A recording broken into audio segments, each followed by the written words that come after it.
Hi friends, welcome to நான் விரும்பும் சமையல். இன்றைக்கி நம்ம டேஸ்டியான சுரைக்காய் கடையல் எப்படி பண்ணலான்னு சொல்லி பார்க்கலாமா?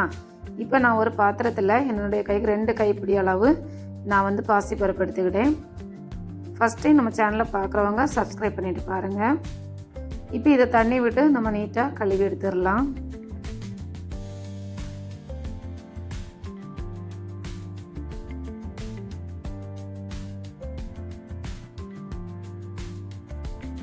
இப்போ இதை நல்லா கழுவி எடுத்துகிட்டு வந்துட்டோம். இப்போ குக்கரில் நம்ம கழுவி வச்ச அந்த பாசிப்பருப்பு இதில் ஆட் பண்ணலாம்.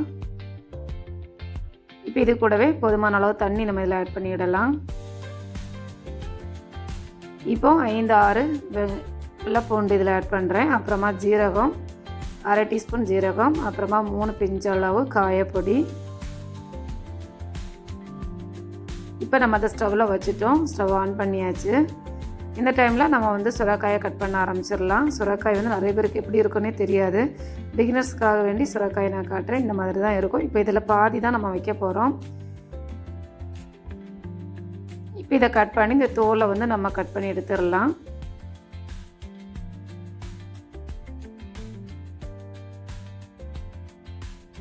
பாருங்கள், இந்த மாதிரி அந்த தோலை நம்ம ரிமூவ் பண்ணி எடுத்துருங்க.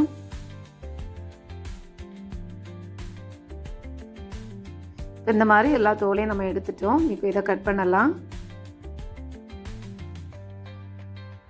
அது மாதிரி இந்த உள்ளாடி இருக்கிற அந்த நடுவில் இருக்கிற அந்த பகுதியும் நம்ம தனியாக எடுத்து வேஸ்ட்டில் போட்டுடலாம். அதுவும் வேண்டாம் நமக்கு.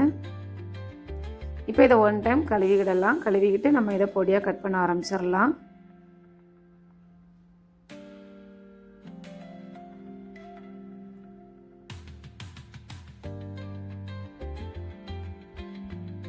இந்த மாதிரி இதை பொடியாக கட் பண்ணி எடுத்துடுங்க.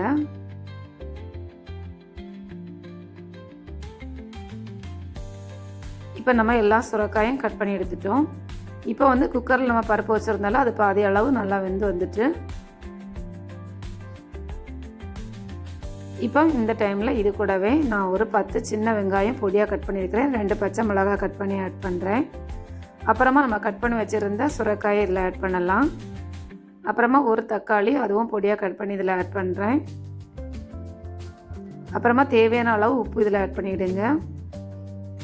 மஞ்சள் தூள் 1/2 டீஸ்பூன் ஆட் பண்ணிவிடுங்க. மிளகாய்த்தூள் காரத்துக்கேற்ப ஆட் பண்ணிவிடுங்க. நான் 1/4 டீஸ்பூன் மிளகாய்த்தூள் ஆட் பண்ணியிருக்கிறேன். மல்லித்தூள் 1 டீஸ்பூன் ஆட் பண்ணுறேன். இப்போ இதெல்லாம் நல்லா கலந்து விட்டுடுங்க.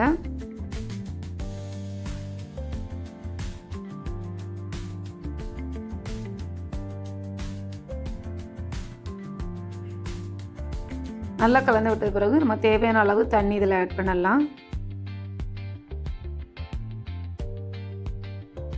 தண்ணி ஆட் பண்ணோன்னா நல்லா கலந்து விட்டுடுங்க. இப்போ நான் இதில் கொஞ்சம் கூட தண்ணி ஆட் பண்ணுறேன். இப்போ இதை மூடி போட்டு ஒரு 3 விசிலுக்கு நம்ம அப்படியே விட்டுடலாம்.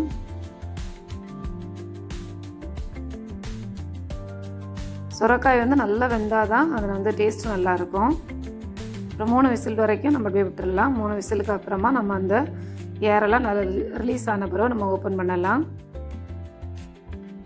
பாருங்கள், இப்போ எனக்கு அது லிக்யூடாக தான் இருக்குது. நான் அதனால் கொஞ்சம் கூட ஸ்டவ்வை ஆன் பண்ணி அதை ஒரு 5 மினிட்ஸ் வரைக்கும் நல்லா கொதிக்க விட போகிறேன்.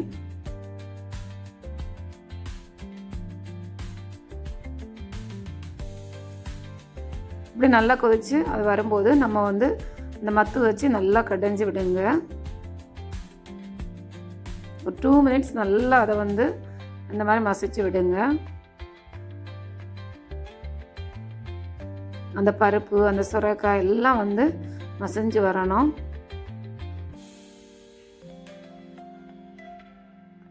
இது நமக்கு சப்பாத்தி, ரைஸு எல்லாத்துக்கும் கூட சாப்பிட்றதுக்கும் நல்லா டேஸ்ட்டாக இருக்கும். ட்ரை பண்ணி பாருங்கள்.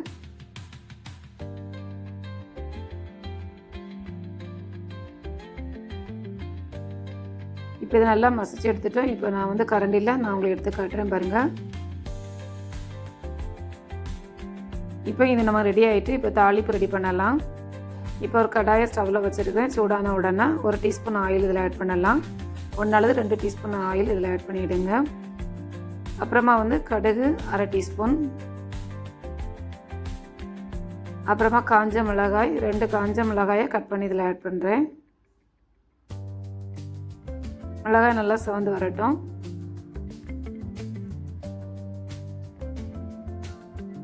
மிளகாய் கடுகெல்லாம் நல்லா பொரிஞ்சு வந்த உடனே நம்ம கொஞ்சமாக கருவேப்பிலை இதில் ஆட் பண்ணலாம். ஆட் பண்ணிட்டு நல்லா கலந்து விட்டுட்டு நம்ம அந்த பருப்பு சுரைக்காய் கடையில் நம்ம இதை கலந்து விட்டுடலாம். பாருங்கள், அதை சேர்த்து விடுங்க. அவ்வளோதான், சூப்பரான சுரைக்காய் கடையில் நமக்கு ரெடி ஆகிட்டு. நீங்களும் இது மாதிரி ட்ரை பண்ணி பாருங்கள். ட்ரை பண்ணி பார்த்துட்டு கமெண்ட் பண்ணுங்கள். டேஸ்ட்டு வேறு லெவலில் இருந்தது. ட்ரை பண்ணி பாருங்கள்.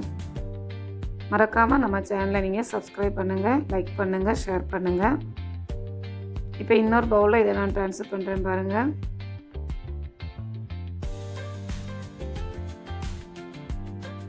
சூப்பராக நமக்கு ரெடி ஆகிட்டு சுரைக்காய் கடையல். தேங்க்யூ.